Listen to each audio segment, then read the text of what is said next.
So last வீடியோவில் if நான் என்னன்னு பார்த்தோம். அதை கண்டினியூ பண்ணியே டிசிஷன் மேக்கிங்கான இன்னொரு டைப் தான் இஃப் எல்ஸ்ன்னு சொல்கிறோம். ஸோ இந்த இஃப் எல்ஸ் எதுக்காக நம்ம யூஸ் பண்ணுறோம் அப்படின்னா, நம்ம ப்ரீவியஸ் ப்ரோக்ராம் இருக்குல்ல, அதில் நம்ம என்ன பண்ணியிருப்போம் அப்படின்னா இஃப் மட்டும் போட்டு உள்ள ஒரு பிளாக் ஆஃப் கோட் எழுதியிருப்போம். இன்கேஸ் அந்த இஃப் வந்து ஃபால்ஸ் ஆயிடுச்சு அப்படின்னா அதுக்கு என்ன பண்ணணும் அப்படின்றது நம்ம பார்க்கல. ஸோ அது என்ன, எதனால் எல்ஸ் ஒன்று வந்துச்சு அப்படின்றத கோடிங் வைஸ் நான் உங்களுக்கு காட்டுறேன். ஸோ இதுதான் நம்ம லாஸ்ட்டாக போட்ட ப்ரோக்ராம். அதில் நம்ம என்ன பண்ணியிருக்கோம் அப்படின்னா, நம்ம கிவன் யூசர் கொடுக்குற அந்த வேல்யூ வந்து கிரேட்டர் தென் 50 செக் பண்ண சொன்னோம். ஸோ கிரேட்டர் தென் 50 இருந்துச்சு அப்படின்னா எனக்கு இட் இஸ் கிரேட்டர் தென் 50 ஒரு பிரிண்ட் ஸ்டேட்மெண்ட் தேவைன்னு சொன்னோம். இன்கேஸ் அதில் வந்து எனக்கு ஃபால்ஸ் ரிட்டர்ன் பண்ணுச்சு அப்படின்னா எனக்கு என்ன நடக்கணும் அப்படின்றத நான் சொல்லலை. ஸோ நம்ம என்ன யோசிப்போம் அப்படின்னா, கீழே இஃபுக்குள்ளேயே வந்து இந்த பிளாக்குள்ளே போகலை அப்படின்னா கீழேயே நான் என்ன பண்ணலாம் அப்படின்னா system.out.printlnல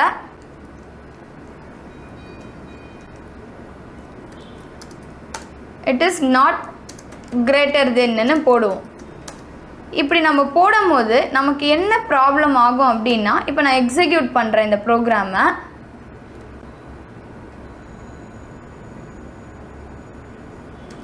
ஜாவாசி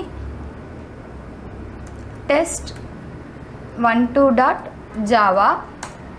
ஸோ எந்த ப்ராப்ளமும் இல்லை, ஆனால் நான் ரன் பண்ணுறேன். ஸோ எனக்கு ரன் பண்ணும் போது என்ன ஆகுது அப்படின்னா ரெண்டுமே சேர்ந்து பிரிண்ட் ஆகுது.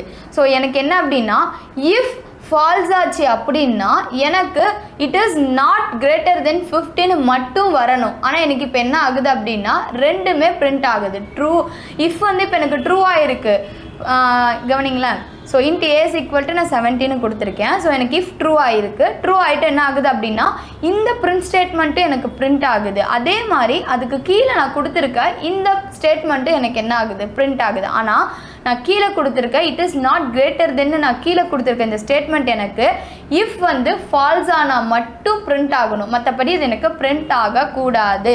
அதுக்காக வந்தது தான் என்ன அப்படின்னா எல்ஸ் பிளாக்னு ஒன்று வந்திருக்கு. ஸோ எல்ஸ் அப்படின்றது இஃப்பை ஃபாலோ பண்ணி வரும். ஸோ ஸ்க்ரீனில் பாருங்கள், இஃப்ன்றது கண்டிஷன் இருக்கும். ஸோ இந்த கண்டிஷன் ட்ரூ ஆச்சு அப்படின்னா அதுக்கு உள்ளே போகணும். ஸோ இன்கேஸ் எனக்கு அது ஃபால்ஸ் ஆச்சு, இஃப் ஃபால்ஸ் ஆச்சு அப்படின்னா எனக்கு எங்கே போகணும் அப்படின்னா எல்ஸ் பிளாக்குள்ளே போகணும்.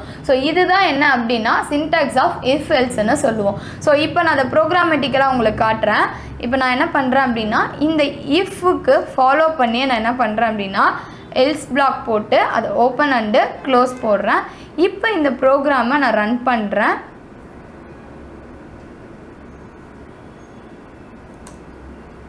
எனக்கு எது மட்டும் வருது, இட் இஸ் கிரேட்டர் தென் 50 வருது.